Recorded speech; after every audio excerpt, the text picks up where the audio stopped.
Meaning of holy water. Holy water.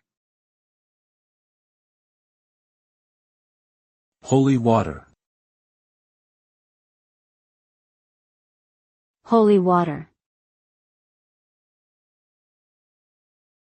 Holy water. Holy water is a religious symbol of purity in many faiths, including Christianity, Judaism, and Islam. It is typically water that has been blessed or sanctified by a priest or other religious figure. The use of holy water varies among different traditions and may include sprinkling it on oneself or objects to cleanse them of evil or to protect against spiritual harm. In some traditions, it is also used in baptism and other sacraments. Overall, holy water serves as a tangible reminder of the spiritual significance of water and its transformative power in religious contexts.